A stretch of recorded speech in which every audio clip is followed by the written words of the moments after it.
And hello and welcome to today's review of the LEGO Star Wars Clone Turbo Tank, set number 8098. This is actually a really good set, one of my most favorite Star Wars sets. It has been discontinued for some time and there have been other variants of this set, but I would want to look at this variant because I think this is the best one. Although I don't have any other ones, but I think this is the best one nonetheless. So, overall overview. Just to say, there are a couple bits and bobs missing here, but the general tank, you'll get the idea. So, the side view is pretty long. It's a pretty big thing. So, if we just take a generic 30-meter ruler, you can see it's pretty long. And then this way, so you can see that, and then you can see the back. In terms of the movements, we have springs here, so it can turn. And that's very useful. So, it actually turns quite well. And it runs very, very smoothly. We have 10 wheels, so it's actually really impressive the way it turns. I'm actually very impressed by the way this thing turns. It's a very nice mechanism. From the bottom, as you can see, that's really where the magic comes in here. It's how it works. So it's the the kind of this adaptive suspension which makes this good movement possible. The entire thing has compartments which open up. So let's begin with the front. So the front, this opens up, and we have space for 2 drivers and possibly more figures. So you can actually have a lot of figures inside this set. So we have a bunch of people sitting here. You can close that, and it's very nicely closed in a very nice shape with rotating guns. So this is actually a very nice front. I really like the design. And if you've seen the movie, this is actually a very, very accurate representation. Then we have the main compartment here.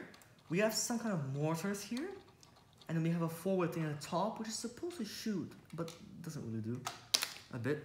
I mean, this isn't how it looks in real life, but actually it's very similar. Then we can open the compartment here, like so, and we have a small, nice walker, where you can put a minifigure, and it's a nice walker. Let me just deploy the walker. So it's a very nice walker here, as we can see. It's actually a very nice feature, I think.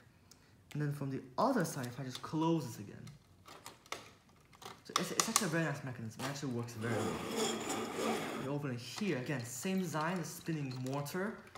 And just open it here. We have a small kind of command base, you can see. Small command base, it has room for 2 minifigures, it has some controls. And this thing also moves about a bit, but not very well though, if I'm honest. But you get the idea of a general command, nice little command base which comes out. So these 2 things are essentially the extra bits inside. So let's just put them aside.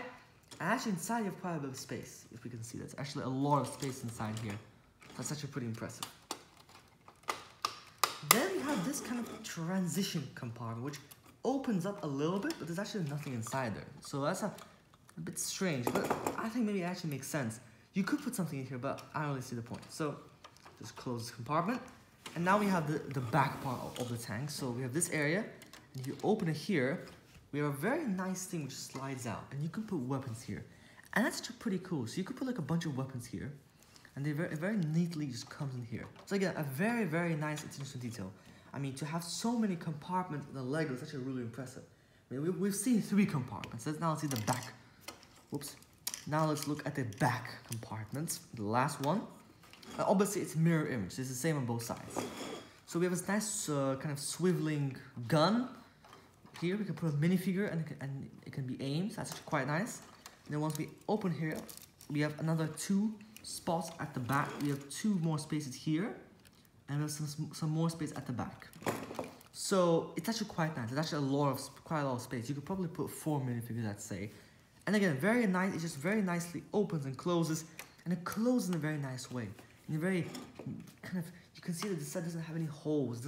It's very well. The design of this is very, very good because to have this entire tank look so kind of unified. There aren't any holes. There aren't any creaks. It actually looks very, very nice. And then on the top, we actually have a bunch of space. You could put some minifigures here, here. So if this wasn't a battle situation, you could have minifigures inside, minifigures at the guns. You could have them in the seats. You could have the drivers in the walker, in the base, and you could even put minifigures on the top, maybe some snipers. So that's actually really, really impressive. That's actually something I was really, really impressed by. Otherwise, I mean, there's so many features. I mean, the same on the other side. So all these features work on the other side too. So a lot of features have. So a lot of features. I mean, as we can see, it looks very nice. Even from the front, I mean, this is just the designing here is very, very impressive. So in terms of features, I give this, actually, it's like a 10 because to incorporate so many things in one tank is pretty formidable. In terms of design and build, I'll give this a 9, maybe actually a 10 because the way it works so well unified together is actually very nice. And in terms of the playability, there's so many things you could see here. It can be an attacking vehicle, a cover vehicle, troop transport, more kind of defense. There's literally a lot. You can incorporate in so many different kinds of battles. I mean, you could do anything with it.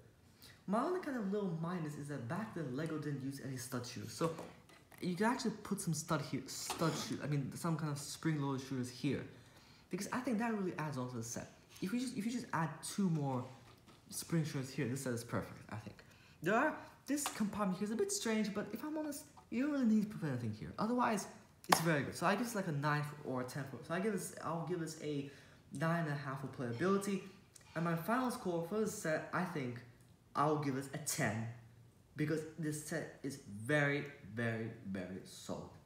I think the later variants were actually a bit worse. The next one they made was it was more smaller, less space inside. So I think this is actually the best clone turbo tank. Highly recommend Star Wars set. It's a brilliant addition to any Star Wars collection. So, a very nice LEGO set here. Please like and subscribe.